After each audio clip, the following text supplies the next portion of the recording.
ಎಲ್ಲರಿಗೂ ನಮಸ್ತೆ, welcome to channel. ನಾನು ಊರಿಗೆ ಹೋಗಿ ಬಂದನಲ್ಲ, ವರಮಹಾಲಕ್ಷ್ಮಿ ಹಬ್ಬ ಆದಮೇಲೆ ಊರಲ್ಲಿ ಹಬ್ಬ ಮಾಡಿದ್ದು, ಹಂಗಾಗಿ ಅದ್ರದ್ದು ಲಾಗ್ ಆಗಿರುತ್ತೆ ಇದು. ಊರಿಂದ ಬಂದಮೇಲೆ ನಾನು ಹಬ್ಬನ ಇಲ್ಲೇ ಮಾಡಬೇಕು ಅಂದ್ಕೊಂಡೆ, ಆದರೆ ಮಾಡೋದಕ್ಕೆ ಆಗಲಿಲ್ಲ. ಯಾಕೋ ನನಗೂ ಊರಲ್ಲೇ ಮಾಡಿದ್ರಾಯ್ತು ಈ ಸಲನೂ ಅಂತಂದು ಊರಲ್ಲೇ ಮಾಡಿದ್ದೆ. ಇನ್ನು ಇಲ್ಲಿ ಕೂಡ ಒಬ್ಬರು ಉಡಿ ತುಂಬೋದನ್ನು ನನಗೆ ಇವತ್ತು ಕೊಟ್ಟು ಕಳಿಸಿದ್ರು. ಅವ್ರು ಯಾವ ರೀತಿ ಕೊಟ್ಟಿದ್ದಾರೆ ಅಂತ ಹಂಗೆ ನೋಡ್ತಾ ಇದ್ವಿ. ಮತ್ತು ಊರಿಂದ ಹಣ್ಣೆಲ್ಲ ಪೂಜೆಗೆ ಇಟ್ಟಿದ್ವಲ್ಲ, ಅದನ್ನೆಲ್ಲ ಸ್ವಲ್ಪ ನಾನು ಕೂಡ ತೊಗೊಂಡು ಬಂದಿದ್ದೆ. ಕಾಯಿ ಕೂಡ ತೊಗೊಂಡು ಬಂದೆ. ಇಲ್ಲೇ ಮಾಡಬೇಕು ಅಂತ ಅಂದ್ಕೊಂಡು ಎಲ್ಲ ಕ್ಲೀನ್ ಮಾಡಿಕೊಂಡೆ. ಆದರೆ ನನಗೆ ಯಾಕೋ ಮನಸ್ಸು ಬೇಡ, ಊರಲ್ಲೇ ಮಾಡೋಣ ಅಂತಂದು ಊರಲ್ಲೇ ಮಾಡಿದ್ದೆ. ಇದು ಉಡಿ ಸಾಮಾನು ಅವರು ಕೊಟ್ಟಿದ್ದು ತುಂಬಾ ಚೆನ್ನಾಗಿತ್ತು. ಇದು ಸಣ್ಣ ಸಣ್ಣ ಬಳೆಗಳು ಮತ್ತು ಅದರಲ್ಲಿ ಕಾಡಿಗೆ ಎಲ್ಲ ರೊಕ್ಕ ಎಲ್ಲ ಇಟ್ಟು ಕೊಟ್ಟಿದ್ರು. ಈ ಥರ ಇತ್ತು. ಕನ್ನೋಡಿ, ಬಾಚುನ್ಕಿ, ಈ ಥರ ಸಣ್ಣ 2 ಡಬ್ಬ ಮತ್ತು ಎಲೆ ಅಡಿಕೆ ಎಲ್ಲ ಇಟ್ಟು ಕೊಟ್ಟಿದ್ರು. ಮತ್ತು ಊರಿಂದ ಸ್ವಲ್ಪ ಎಲೆ ಅಡಿಕೆ ಕೂಡ ತೊಗೊಂಡು ಬಂದಿದ್ವಿ. ಇಲ್ಲೇ ಹಾಕ್ಕೊಂಡ್ರಾಯ್ತು ಅಂತ ದೇವ್ರದ್ದು. ಹಾಗೆ ಸ್ವಲ್ಪ ಊರಿಂದ ಬಂದಮೇಲೆ ಅದನ್ನೆಲ್ಲ ಎತ್ತಿಟ್ಟು ಸ್ವಲ್ಪ ಚಹಾ ಕುಡಿದು ಆಮೇಲೆ ಸಾಂಬಾರು ಮಾಡಿ ಊಟ ಕೂಡ ಮಾಡ್ಕೊಳ್ತಾ ಇದ್ದೀವಿ. ಊರಿಂದನೇ ರೊಟ್ಟಿ ಮತ್ತು ಪಲ್ಯ ಎಲ್ಲ ತೊಗೊಂಡು ಬಂದಿದ್ದೆ. ಇಲ್ಲಿ ಸಾಂಬಾರು ಮಾಡಿ ಮತ್ತು ಸ್ವಲ್ಪ ಮುದ್ದೆ ಮಾಡಿಕೊಂಡೆ, ಅನ್ನ ಮಾಡಿದ್ದೆ. ಇವಾಗ ಎಲ್ಲರೂ ಸೇರಿ ಊಟ ಮಾಡ್ಕೊಳ್ತಾ ಇದ್ದೀವಿ. ಇದು ಖಾರದ ಮುದ್ದೆ ಮತ್ತು ಸಾಂಬಾರು. ಮತ್ತು ಹಾಗೆ ಸಾಯಂಕಾಲ ಸ್ವಲ್ಪ ಚಹಾ ಮಾಡ್ಕೊಳ್ಳೋಣ ಅಂತ ಮಾಡ್ತಾಯಿದ್ದೀನಿ. ಹಾಗೆ ಮತ್ತೆ ನೆಕ್ಸ್ಟ್ ಡೇ ಲಾಗ್ನ ಕಂಟಿನ್ಯೂ ಮಾಡ್ತಾಯಿದ್ದೀನಿ. ಸ್ವಲ್ಪ ಹೊರಗಡೆ ಹೋಗೋದಿತ್ತು, ಹಂಗಾಗಿ ಸ್ವಲ್ಪ ಹೊರಗಡೆ ಹೋಗಿ ಬರೋಣ ಅಂತ ಹೋಗ್ತಾ ಇದ್ದೀನಿ. ಒಂದು ಫೋಟೋನ ತರೋದಿತ್ತು, ಹಂಗಾಗಿ ಹೋದ್ವಿ. ಇನ್ನು ಹೋಗಿ ಬಂದಾದಮೇಲೆ ಸಾಯಂಕಾಲ ಕೊಬ್ಬರಿ ಇತ್ತಲ್ವ ಪೂಜೆ ಮಾಡಿದ್ದು, ಅದನ್ನು ಸ್ವಲ್ಪ ಸ್ವೀಟ್ ಮಾಡೋಣ ಅಂತ ಮಾಡ್ತಾಯಿದ್ದೀನಿ. ವರಮಹಾಲಕ್ಷ್ಮಿ ಪೂಜೆದ್ದು ಕೊಬ್ಬರಿನ ನಾವು ಸ್ವೀಟ್ ಮಾಡಬೇಕಂತೆ. ಯಾವುದು ಏನಕ್ಕೂ ಯೂಸ್ ಮಾಡಬಾರ್ದು, ಮತ್ತು ಸಾಂಬಾರು ಮತ್ತು ಈ ಥರ ಪಲ್ಯಕ್ಕೆ ಏನಾದರೂ ಯೂಸ್ ಮಾಡಬಾರ್ದು ಅಂತ ಸ್ವೀಟ್ ಮಾಡಬೇಕು ಅಂತ ಸ್ವೀಟ್ ಮಾಡ್ಕೊಳ್ತಾ ಇದ್ದೀನಿ. ನಾನು ಇವಾಗ ಕಡುಬನ್ನ ಮಾಡ್ಕೊಳ್ತಾ ಇದ್ದೀನಿ, ಕೊಬ್ಬರಿ ಕಡುಬನ್ನ. ಇದನ್ನು ಕೊಬ್ಬರಿನ ಮಿಕ್ಸಿಗೆ ಹಾಕಿ ಸ್ವಲ್ಪ ತುಪ್ಪ ಹಾಕಿ ಕೊಬ್ಬರಿನ ಚೆನ್ನಾಗಿ ಹುರ್ಕೊಳ್ತೀನಿ. ಸ್ವಲ್ಪ ತುಪ್ಪ ಹಾಕಿ ಹುರಿದ್ರೆ ಇದು ಹಸಿ ವಾಸನೆ ಅಂದರೆ ಹೋಗೋವರೆಗೂ ನಾವು ಇದನ್ನು ಕೊಬ್ಬರಿನ ಹುರ್ಕೊಳ್ತೀನಿ. ಅಂದರೆ ಅದು ನೀರು ಥರ ಸ್ವಲ್ಪ ಕಡಿಮೆ ಆಗೋವರೆಗೂ ಹುರ್ಕೊಳ್ತೀನಿ. ಇದೇನು ಬೇರೆ ಏನಾದರೂ ಮಾಡಬೇಕು ಅಂದ್ಕೊಂಡೆ. ಮನೆಯಲ್ಲಿ ಗಂಡ್ಮಕ್ಳು ಕೂಡ ಅವರು ಯಾರೂ ಬಂದಿರಲಿಲ್ಲ ಹಬ್ಬಕ್ಕೆ ಊರಲ್ಲಿ, ಹಾಗಾಗಿ ಇಲ್ಲೇ ಕಡುಬನ್ನ ಮಾಡಿದ್ರಾಯ್ತು ಅಂತ ಕಡುಬನ್ನೇ ಮಾಡ್ಕೊಳ್ತಾ ಇದ್ದೀನಿ. ಸಿಂಪಲ್ಲಾಗಿ ಒಂದು ಏನಾದರೂ ಅಂಟು ಥರ ಅಥವಾ ಪೇಡೆ ಥರ ಮಾಡ್ಕೋಬೋದಿತ್ತು, ಇಲ್ಲ ಬೇಡ ಅಂತ ಇದನ್ನು ಮಾಡಿದರೆ ಎಲ್ಲರೂ ತಿಂತಾರೆ. ಸ್ವಲ್ಪ ಒಂದಿನ ಎಕ್ಸ್ಟ್ರಾ ಇಟ್ಟರು ಏನೂ ಆಗೋದಿಲ್ಲ ಅಂತ ಇದನ್ನೇ ಮಾಡ್ಕೊಳ್ತಾ ಇದ್ದೀನಿ. ಇನ್ನು ಚೆನ್ನಾಗಿ ತುಪ್ಪದಲ್ಲಿ ನಾನು ಹುರ್ಕೊಳ್ತೀನಿ. ಹುರ್ಕೊಂಡು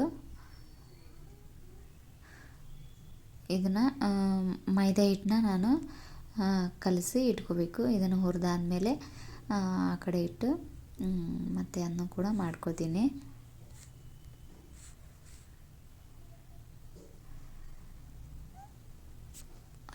ಇವಾಗ ಚೆನ್ನಾಗಿ ಹುರ್ಕೊಂಡು ಎತ್ತಿಟ್ಕೊಂಡಿದ್ದೀನಿ. ಇನ್ನು ಇದಕ್ಕೆ ಸ್ವಲ್ಪ ಸಕ್ಕರೆದು ಪಾಕ ಮಾಡ್ಕೊಳ್ತೀನಿ. ಒಂದು ಸ್ವಲ್ಪ ಸಕ್ಕರೆ ಹಾಕಿ ಸ್ವಲ್ಪ ನೀರನ್ನ ಹಾಕಿ ಪಾಕನ ಮಾಡ್ಕೊಳ್ತೀನಿ.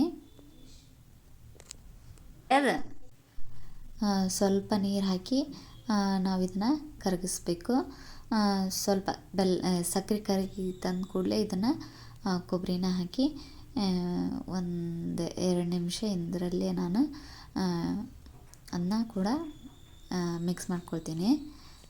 ಇದು ಸಕ್ಕರೆ ಫುಲ್ ಕರಗಲಿ ಅಲ್ಲಿವರೆಗೂ ನಾವು ಇದನ್ನು ಗ್ಯಾಸ್ನ ಮೀಡಿಯಮ್ ಇಟ್ಟು ನಾವು ಇದನ್ನು ಸಕ್ಕರೆನ ಕರಗಿಸ್ಕೊಳ್ತೀನಿ. ಇವಾಗ ಸಕ್ಕರೆ ಎಲ್ಲ ಕರಗಿದೆ. ಇವಾಗ ಕೊಬ್ಬರಿ ಏನು ತುಪ್ಪದಲ್ಲಿ ಹುರ್ಕೊಂಡಿದ್ನಲ್ಲ ಅದನ್ನ ಇವಾಗ ಇದಕ್ಕೆ ಹಾಕಿ ಮಿಕ್ಸ್ ಮಾಡ್ಕೊಳ್ತೀನಿ. ಗ್ಯಾಸ್ನ ಇವಾಗ ಆಫ್ ಮಾಡಿದ್ದೀನಿ.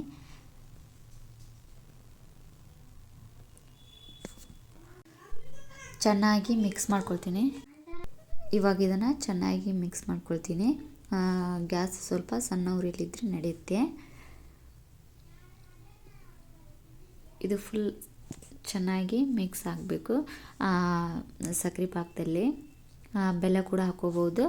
ನಾನು ಬೆಲ್ಲ ಹಾಕ್ಕೊಂಡಿಲ್ಲ, ಸಕ್ಕರೆನೇ ಹಾಕ್ಕೊಂಡಿದ್ದೀನಿ. ಇದು ಚೆನ್ನಾಗಿ ಈ ಥರ ಮಿಕ್ಸ್ ಆದಮೇಲೆ ನಾವು ಇದನ್ನು ಆರೋದಕ್ಕೆ ಬಿಡಬೇಕು. ಫುಲ್ ತಣ್ಣಗಾದ್ಮೇಲೆ ನಮಗೆ ಕಡುಬು ಮಾಡೋದಕ್ಕೆ ಬರುತ್ತೆ ಇದು.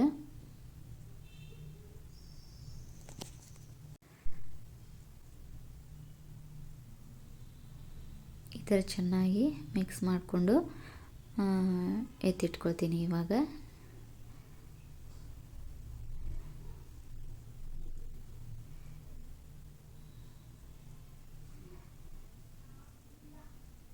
ಇದು ತಣ್ಣಗಾಗಲಿ, ಆಮೇಲೆ ಕಡುಬನ್ನ ಮಾಡ್ಕೊಳ್ತೀನಿ. ಇವಾಗ ಹಿಟ್ಟನ್ನ ನಾದ್ಕೊಳ್ತಾ ಇದ್ದೀನಿ. ಮೈದಾ ಹಿಟ್ಟಿಗೆ ಸ್ವಲ್ಪ ಉಪ್ಪು ಮತ್ತು ಒಂದು ಸ್ವಲ್ಪ ಎಣ್ಣೆನ ಹಾಕಿ ಚೆನ್ನಾಗಿ ಕೈಲಿನ ಸ್ವಲ್ಪ ಮೊದಲೇ ಕಲಿಸ್ಕೊಳ್ತೀನಿ. ಅಂದರೆ ಕಡುಬು ಕ್ರಿಸ್ಪಿಯಾಗಿ ಬರ್ತವೆ. ಇವಾಗ ನೀರನ್ನ ಹಾಕಿ ಕಲಸಿ ಒಂದು 5-10 ನಿಮಿಷ ಬಿಟ್ಟು ಇವಾಗ ಕಡುಬನ್ನ ಮಾಡ್ಕೊಳ್ತಾ ಇದ್ದೀನಿ. ಇದು ಕಡುಬು ತುಂಬಾ ಚೆನ್ನಾಗಿರುತ್ತೆ, ಕೆಡೋದಿಲ್ಲ. ಅಂದರೆ ಕೊಬ್ಬರಿದಲ್ವಾ, ಇದು ಕೊಬ್ಬರಿ ಕೂಡ ನಾವು ಚೆನ್ನಾಗಿಯೇ ಹುರ್ಕೊಂಡಿದ್ದೀನಿ ನಾನು. ಇವಾಗ ಒಂದು ಸ್ವಲ್ಪ ನಮ್ಗೆ ಎಷ್ಟು ಬೇಕೋ ಅಷ್ಟು ನಡ್ಬರ್ಕ ಕೊಬ್ಬರಿದು ಪುಡಿನ ಹಾಕಿ ಆಮೇಲೆ ಸುತ್ತರ್ದ ಸ್ವಲ್ಪ ನೀರನ್ನ ಹಚ್ಕೋಬೇಕು. ಹಚ್ಕೊಂಡು ಕಡುಬನ್ನ ಮಾಡ್ಕೊಳ್ತಾ ಇದ್ದೀನಿ. ಈ ಥರ ಎಲ್ಲ ಕಡುಬನ್ನು ನಾನು ಮಾಡಿಟ್ಕೊಂಡು ಆಮೇಲೆ ಕರೆದ್ರಾಯಿತು ಅಂತ ಎಣ್ಣೆಯಲ್ಲಿ ಕರಿಬೇಕು. ಇದನ್ನು ನೀರಲ್ಲಿ ಕೂಡ ಕುದಿಸ್ತಾರೆ ಗುಜ್ಜು ಕಡುಬು ಅಂತಂದು. ಈಗ ನಾನು ಎಣ್ಣೆಯಲ್ಲೇ ಕರಿಬೇಕು ಅಂತ ಮಾಡ್ಕೊಳ್ತಾ ಇದ್ದೀನಿ.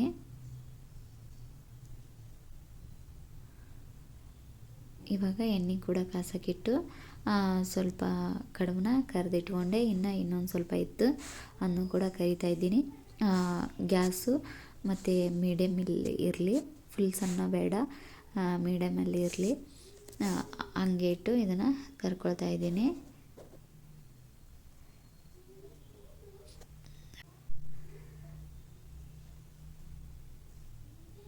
ತುಂಬಾ ಚೆನ್ನಾಗಿ ಬಂದಿತ್ತು ಕಡುಬು ಕೂಡ. ಎಲ್ಲನೂ ಈ ಥರ ಸ್ವಲ್ಪ ಗೋಲ್ಡ್ ಕಲರ್ ಬರೋವರೆಗೂ ನಾನಿನ್ನ ಕರ್ಕೊಂಡು ಎತ್ತಿಟ್ಕೊಳ್ತೀನಿ. ಈ ಹೂರ್ಣದ್ದೆಲ್ಲ ಕಡುಬು ತಿನ್ನೋದಕ್ಕೆ ಅಷ್ಟೊಂದು ಇಷ್ಟಪಡಲ್ಲ. ಈ ಥರ ಕೊಬ್ಬರಿ ಕಡುಬು, ಹಸಿ ಕೊಬ್ಬರಿ ಕಡುಬನ್ನ ಮಾಡ್ಕೋಬೋದು. ಹಾಗೆ ಸ್ವಲ್ಪ ಹಿಟ್ಟು ಕೂಡ ಉಳಿತದು, ಪೂರಿ ಕೂಡ ಮಾಡ್ಕೊಳ್ಳೋಣ ಅಂತ ಹಾಗೆ ಸ್ವಲ್ಪ ಪೂರಿ ಕೂಡ ಮಾಡಿಕೊಂಡೆ.